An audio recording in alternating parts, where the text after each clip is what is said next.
राधे राधे, जय श्री कृष्णा। आप सभी को मेरे इस YouTube चैनल पर हार्दिक स्वागत है, अभिनंदन है। प्यारे बच्चों, आज मैं प्रैक्टिस सेट ऑन कलर का तीसरा सेट लेकर के आई हूँ। MCQ क्वेश्चंस है। तो आज मैं आप लोग को क्वेश्चंस पूछती हूँ, आंसर आप दोगे। चलो क्वेश्चन पूछना शुरू करें। पहला प्रश्न है प्रैक्टिस सेट थर्ड है आपका वो। ये पहला प्रश्न है, रंग संयोजन में कला के सिद्धांतों का प्रयोग किया जाता है, हाँ या नहीं। इजी क्वेश्चन है, सब बताएंगे हाँ, प्रयोग किया जाता है। कोई भी सजावट करो, कला के तत्वों का उपयोग, अब कला के सिद्धांतों का प्रयोग तो करना ही होता है। कला के तत्वों में रंगों में अनुरूपता, रंगों में संतुलन, रंगों में लय, रंगों में दबाव और रंगों में अनुपात। अगर इन बातों को आप ध्यान रखोगे तो जिस कक्ष की सज्जा कर रहे हो, जिस हॉल की सज्जा कर रहे हो, जिस पंडाल की सज्जा कर रहे हो, जिस घर की सज्जा कर रहे हो, उसमें चार चांद लग जाएगा। और अगर आपने उसके ऊपर ध्यान नहीं दिया, रंगों के अनुरूपता पर, रंगों के संतुलन पर, रंगों के लय पर, रंगों के दबाव पर, रंगों के अनुपात पर, तो सज्जा अच्छी नहीं मानी जाएगी। आंखों को बेचैन करने वाली होगी, व्यग्र करने वाली होगी और ऐसा लगेगा जैसे किसी फूहड़ व्यक्ति ने इसको सजाया है। तो सजावट के लिए ध्यान रखना पड़ेगा। पहला प्रश्न का आंसर मैंने दे दिया कि कला के सिद्धांतों का प्रयोग रंग संयोजन में अवश्य किया जाना चाहिए। क्वेश्चन नंबर दूसरा है आपका वो ये, मिलती जुलती रंग योजना कहलाती है। मिलती जुलती रंग योजना कहलाती है। ऑप्शन है आपका पहला अनुरूप रंग योजना, दूसरा है विपरीत रंग योजना, तीसरा है उपरोक्त दोनों ही और चौथा इनमें से कोई नहीं। करेक्ट आंसर है अनुरूप रंग योजना। क्या है? अनुरूप रंग योजना। तीसरा क्वेश्चन आपके पास, एक रंगीय रंग योजना को कहते हैं। मोनोक्रोमेटिक कलर स्कीम अंग्रेजी में बोलते हैं। तो मोनोक्रोमेटिक कलर स्कीम को कहा जाता है दूसरे शब्दों में, या दूसरा नाम है वन मोड हार्मोनी, दूसरा वन ह्यू, तीसरा सॉफ्ट टोन, चौथा उपरोक्त सभी।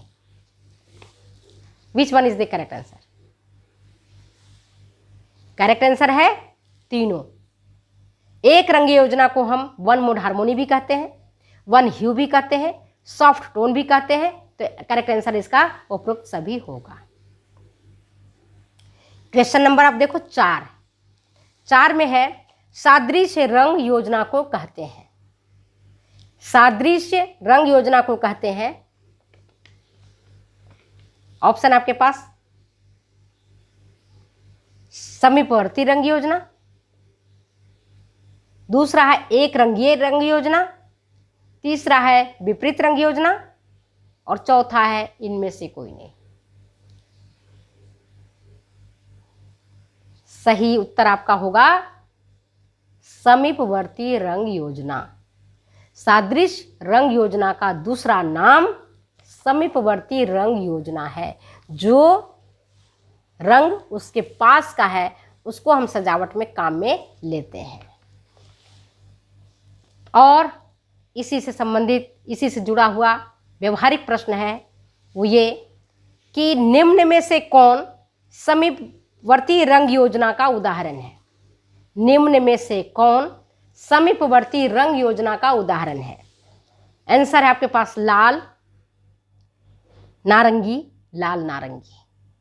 पहला ऑप्शन ध्यान से सुनो, लाल नारंगी, लाल नारंगी। दूसरा है हरा, लाल, नारंगी, नीला। तीसरा ऑप्शन है नारंगी पीला, बैंगनी पीला और चौथा इनमें से कोई नहीं।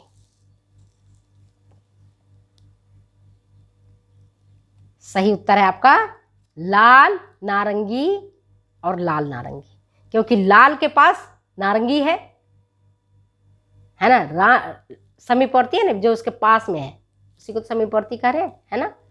तो समीपवर्ती रंग योजना में क्या रहा है, लाल पहला, दूसरा नारंगी, तीसरा लाल नारंगी। ये समीपवर्ती रंग योजना कहलाती है।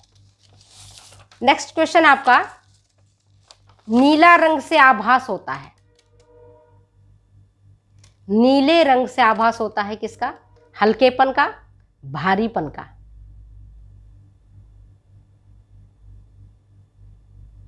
किसका आभास कराता है नीला? ऑप्शन है इनमें से कोई नहीं या उपरोक्त दोनों ही। नीले रंग से आभास होता है हल्केपन का। नेक्स्ट क्वेश्चन नंबर आपका है 7वां, गर्म रंग प्रतीत होते हैं। गर्म रंग, जो भी गर्म रंग है, जैसे लाल रंग है, पीला रंग है, नारंगी रंग है, ये सब जो रंग है वो क्या प्रतीत होकर कैसा आभास देते हैं, आगे बढ़ते हुए, पीछे हटते हुए, दबे हुए, या इनमें से कोई नहीं। गर्म रंग प्रतीत होते हैं आगे बढ़ते हुए। क्या प्रतीत होते हैं? आगे बढ़ते हुए प्रतीत होते हैं। नेक्स्ट क्वेश्चन है आपका 8वां क्वेश्चन नंबर, वो ये, भूरा रंग से एहसास होता है। भूरा, ब्राउन कलर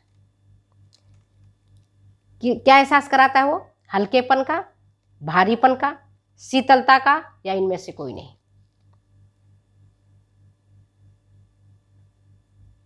करेक्ट आंसर क्या है?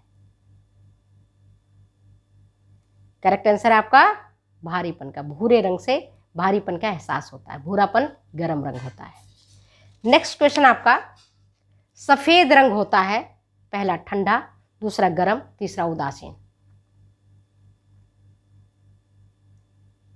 सफेद रंग क्या होता है? गर्म होता है, ठंडा होता है, या उदासीन होता है? सफेद रंग न्यूट्रल होता है, उदासीन होता है। क्वेश्चन नंबर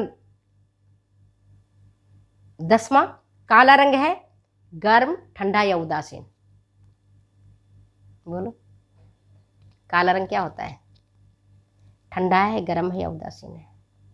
ठंडा रंग होता है, उदासीन। ये काला रंग और सफेद रंग न्यूट्रल कलर है, न गर्म होता है न ठंडा होता है। एक्चुअली में सफेद रंग भी कोई रंग नहीं है, प्रकाश का पूर्ण परावर्तन है।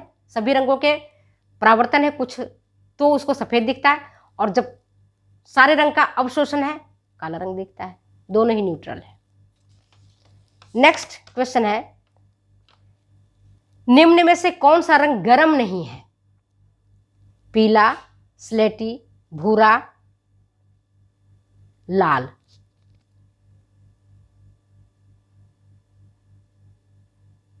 तो आपको स्लेटी रंग जो है वो गर्म रंग नहीं है।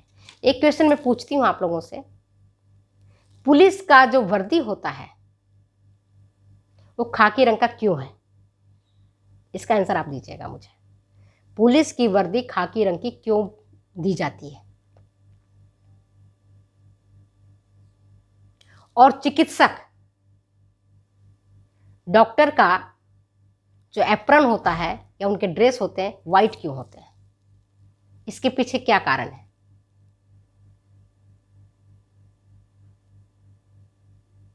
ये दो आंसर आप मुझे क्वेश्चंस में आप देंगे कि पुलिस की वर्दी खाकी रंग की क्यों होती है और चिकित्सक का ड्रेस या नर्स का ड्रेस सफ़ेद रंग का क्यों होता है? क्यों उन्हें सफ़ेद रंग चुना गया उनके लिए? इसके ऊपर आप मुझे जवाब देंगे। और जो मैंने आपको पिछले कई वीडियो मैंने कलर पर डाले हैं उसी से संबंधित इन चीज़ों को मैंने बताया है। तो अगर आप इस पर ध्यान देंगे, एक एक क्वेश्चंस को ध्यान से सुनेंगे, एक एक कंसेप्ट को क्लियर करेंगे, तो मैं समझती हूँ कि कलर से संबंधित कोई भी क्वेश्चन कहीं से भी आता है तो आप उसका जवाब सही तरीके से दे सकेंगे। उसमें इफ एंड बट्स नहीं रहेगा, कंसेप्ट आपकी क्लियर हो जाएगी, आप सही जवाब दे पाएंगे। अन्यथा अगर आप केवल क्वेश्चन का सेट करते रहेंगे, रट के याद करेंगे, तो हो सकता है कि आप उस समय भूल जाएं। अगर ऑप्शन ऊपर नीचे होगा तो भी आप गलत कर देंगे। तो मेरा उद्देश्य यही था कि जो मैंने पढ़ाया है बच्चों को कलर के बारे में पढ़ाया है, मनोवैज्ञानिक सिद्धांत के बारे में बताया है, प्रांग रंग योजना के बारे में बताया है। तो जिनके बारे में मैंने बताया है उससे संबंधित मैंने बहुत सारे प्रश्नों को पूछा है और इससे संबंधित जितने भी क्वेश्चंस बन सकते हैं मैंने बनाए इन क्वेश्चंस को। इनको मैंने कहीं किसी की किताब से नहीं लिया, किसी टेक्स्ट बुक से नहीं लिया, किसी आपके पासबुक से नहीं लिया। आप लोग क्या करते हो, सीरीज ले आते हो खरीद के बाज़ार में, जो 1000 का होता है, 2006, 7, 8, 9, 10 की क्वेश्चंस बने होते हैं, उस पर आप जवाब देते रहते हो और फिर उसमें उलझे हुए रहते हो। ऐसा नहीं करो। आप लोग अगर पढ़ाई करते हो तो पहले पढ़ो, अच्छे से थ्योरी को देखो और थ्योरी को देखने के लिए आप जो अच्छी अच्छी किताबें हैं उन किताबों का अध्ययन करो, आपको पता चलेगा। एक बच्ची ने लिखा था कि मैडम आपने काला रंग को सबसे ज़्यादा बताया है कि उसकी मूल्य अधिक होता है, सफ़ेद का आपने बताया कि मूल्य कम होता है, जो कि पाटनी वाली किताब में ये लिखी है। बेटा मूल्य का अर्थ यही होता है रंग का गहरेपन या हल्केपन से। तो काला रंग गहरा रंग है या काला रंग हल्का रंग है, ये खुद आप पता करो। और मैं ये कहती हूँ कि आप फिजिक्स के टीचर से पूछो, भौतिक विज्ञान फिजिक्स के टीचर आपको हर जगह मिल जाएंगे और फिजिक्स वाले कलर के बारे में जितना अच्छा फिजिक्स वाले बता सकेंगे, तो अगर आप देखोगे ना फिजिक्स वाले भी यही बताएंगे कि जो रंग का जो गहरापन है वो काला रंग का है, सफ़ेद रंग का हल्कापन है, तो मूल्य उसको कहते हैं। क्रोमा एक अलग चीज है। क्रोमा अलग होता है जो रंगों की चमक और हल्केपन को दर्शाता है। तो क्रोमा को आप मूल्य की वैल्यू के साथ कभी भी कंफ्यूज मत हो। इवन प्रमिला वर्मा की आप किताब भी देखोगे तो उसमें भी जो मंजू पाटनी ने लिखा है वही सेम चीज़ प्रमिला वर्मा में भी है। तो आप चीज़ों को ध्यान से देखो, ध्यान से पढ़ो, ध्यान से समझो। और अगर समझ नहीं आता है तो आप किसी रंग के बारे में कौन सबसे ज़्यादा अच्छा बता सकता है, फिजिक्स वाले बता सकते हैं, तो वहाँ से आप जाकर के पता कर सकते हैं। ठीक है, फिर मिलते हैं हम अगले वीडियो में। तब तक के लिए मुझे जानने की दो इजाज़त। Okay, bye bye.